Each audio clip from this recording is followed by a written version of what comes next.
हमने कल हमने कल काफ़ी सारे टॉपिक्स कवर कर लिए थे। ठीक है। हरियाणा की इकोनॉमी क्या है, हरियाणा की स्थापना के बारे में देखा था, कैसा हेल्थ रहा है, न्यूट्रिशन के बारे में, एजुकेशन, है ना, एजुकेशन ये सब। फिर देखा था कि growth of agriculture in Haryana, Haryana में एग्रीकल्चर का क्या पैटर्न है, क्रोम पैटर्न, ये सब बातें हमने कल देखी थी। एग्रीकल्चर क्रेडिट, नाबार्ड के बारे में, है ना, rural in depthness, micro small and medium enterprise in Haryana. तो ये लगभग 6-7 टॉपिक हम कल 43 स्लाइड्स में कंप्लीट कर पाए हैं। तो आज आगे का हम टॉपिक स्टार्ट करने जा रहे हैं। ये टॉपिक स्टार्ट होने जा रहा है, डेफिनेटली ये हमारा बिजनेस इन्वायरमेंट ऑफ हरियाणा का टॉपिक ही है। तो आज हम स्टार्ट करने जा रहे हैं SEZ से, that is special economic zones. तो कहता है कि भारत जैसे विकासशील देश को अपने रेगुलर अगर डेवलपमेंट के लिए अगर हम बात करें तो निर्यात को निरंतर बढ़ाना आवश्यक है, बहुत जरूरी हो गया। तो कोई भी कंट्री अगर वो डेवलपिंग कंट्री है, अगर वो डेवलप करना चाहती है, रेगुलर डेवलप करना चाहती है, तो उसको क्या करना है, बाहर गुड्स भेजना होगा। तो इसी टारगेट के लिए भारत में विशेष आर्थिक क्षेत्रों को हमने विकसित किया जा रहा है।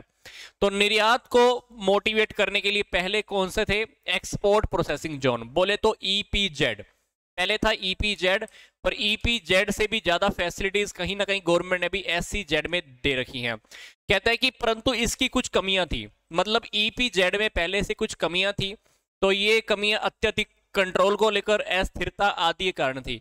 तो इसीलिए EPZ को आर्थिक विशेष क्षेत्र में परिवर्तित किया गया। तो EPZ से हमारा आ गया SEZ।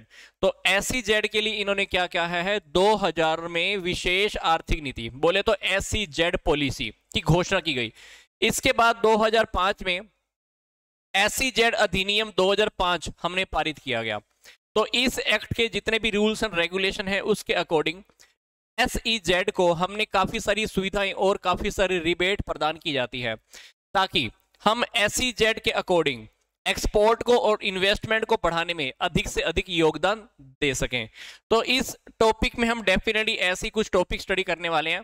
तो कहता है कि जो SEZ से जो मतलब है क्या है, SEZ से मतलब उन एरिया से है जो प्राइवेट सेक्टर या जो स्टेट गवर्नमेंट है उन दोनों के द्वारा पर्सनली या ग्रुप की फॉर्म में स्थापित किए जाते हैं। मतलब या तो प्राइवेट सेक्टर ही कर लेता है या प्राइवेट या स्टेट गवर्नमेंट आपस में मिलकर इसको एस्टेब्लिश करते हैं। तो इसकी एस्टेब्लिशमेंट का जो टारगेट है वो क्या है, हम बाहर मतलब फॉरेन के अंदर गुड्स ज्यादा से ज्यादा हम सप्लाई कर पाए, बोले तो निर्यात कर पाए, है ना, एक्सपोर्ट कर पाए। तो ये जो SEZ है ये EPZ का ही एक सुधरा हुआ रूप है। तो गवर्नमेंट ने क्या किया है, SEZ को EPZ की अपेक्षा अधिक फैसिलिटी दी है। ये बात मैंने आपको अभी बताई थी। तो पहले EPZ था, पर EPZ में कुछ प्रॉब्लम्स आ रही थी, तो गवर्नमेंट ने क्या किया, EPZ को भी SEZ में कन्वर्ट कर दिया गया है, पर SEZ को कुछ फैसिलिटीज ज्यादा दी जा रही हैं। इसलिए वर्तमान में EPZ को SEZ में परिवर्तित कन्वर्ट कर दिया गया है। कहता है कि अप्रैल 2000 में निर्यात व निवेश, बोले तो एक्सपोर्ट और इन्वेस्टमेंट को बढ़ाने के लिए स्पेशल इकोनॉमिक जोन्स की घोषणा की गई।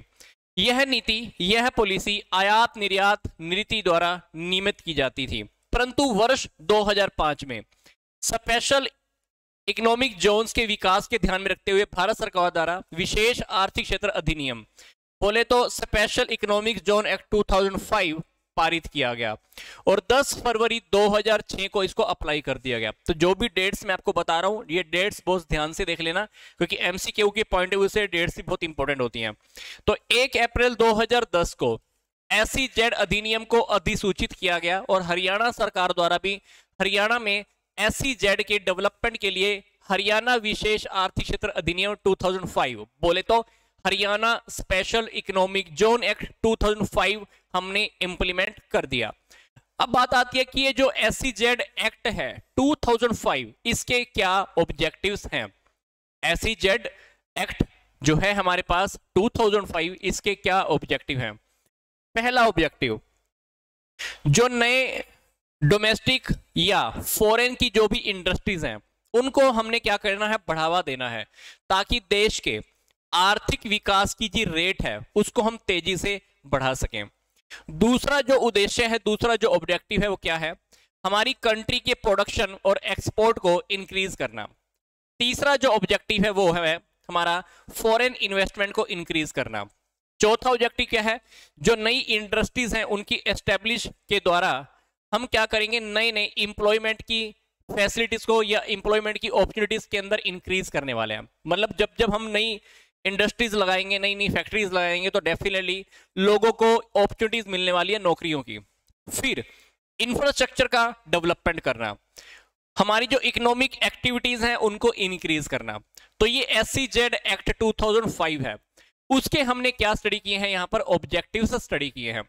मतलब जो डोमेस्टिक या जो भी नए डोमेस्टिक हैं या फॉरेन की जो इंडस्ट्रीज हैं उनको बढ़ावा दे रहे हैं, देश के प्रोडक्शन या एक्सपोर्ट को बढ़ा रहे हैं, फॉरेन इन्वेस्टमेंट को इंक्रीज कर रहे हैं, नई इंडस्ट्रीज लगाएंगे तो लोगों को नौकरियां मिलने वाली है, इंफ्रास्ट्रक्चर का डेवलपमेंट करने वाले हैं, इकोनॉमिक एक्टिविटीज को बढ़ावा देने वाले हैं।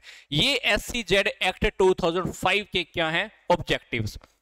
अब बात करते हैं कि SEZ के अंडर में कौन कौन सी प्रोत्साहन है, कौन कौन सी यहां पे सुविधाएं हैं। बोले तो incentives, facilities to special economic zone.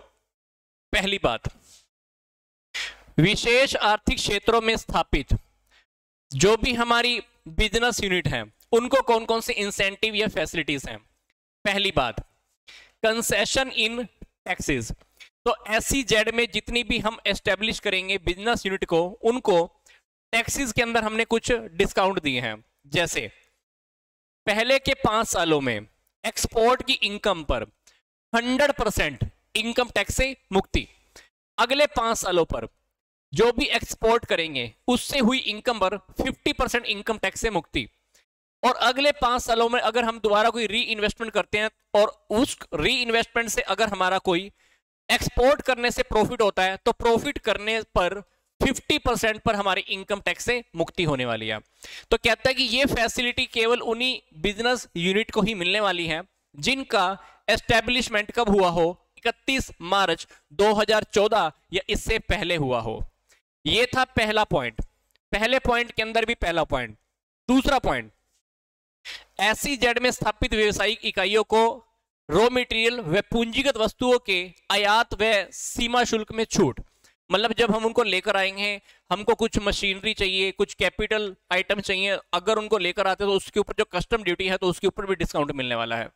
फिर कुछ इनडायरेक्ट टैक्सेस जैसे थी excise duty, value added tax, service tax, export duty आदि में भी छूट।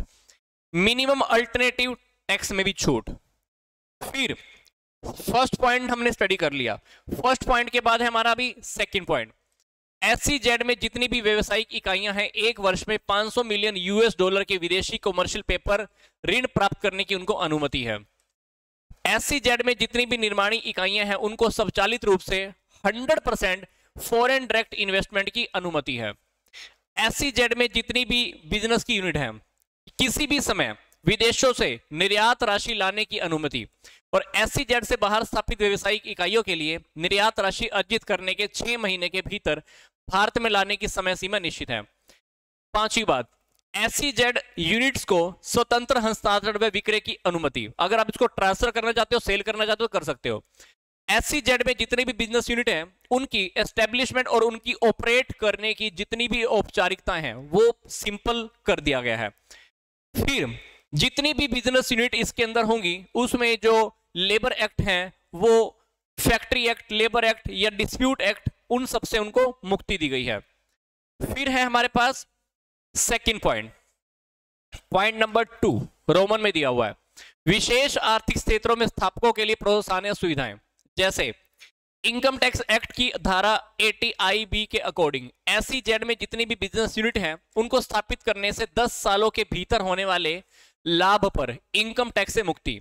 यह मुक्ति, यह टैक्स की जो मुक्ति है SEZ संस्थापकों को केवल उन्हीं विषय वर्गों के लिए प्राप्त होगी जो 31 मार्च 2012 या उससे पहले हमने उसकी इंफॉर्मेशन दे दी हो। SEZ के स्थापकों को, मतलब जो भी SEZ लगाएगा उसके न्यूनतम वैकल्पिक दर, मिनिमम अल्टरनेटिव टैक्स तथा लाभांश वितरण पर डिविडेंड डिस्ट्रीब्यूशन में छूट। जो हमारे पास इनडायरेक्ट टैक्स हैं जैसे central sales tax, value added tax या GST में भी छूट। SEZ में डेवलप की जाने वाली सभी यूनिट के द्वारा किया जाने आयात को सीमा शुल्क से मुक्ति।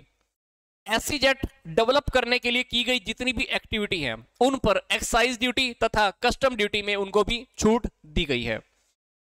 ये थे हमारा पूरा का पूरा SEZ का टॉपिक। SEZ के अंदर हमने जो मेन टॉपिक थे देख ली, कुछ डेट्स भी हमने जो मेनली दी हुई थी हमने देख ली।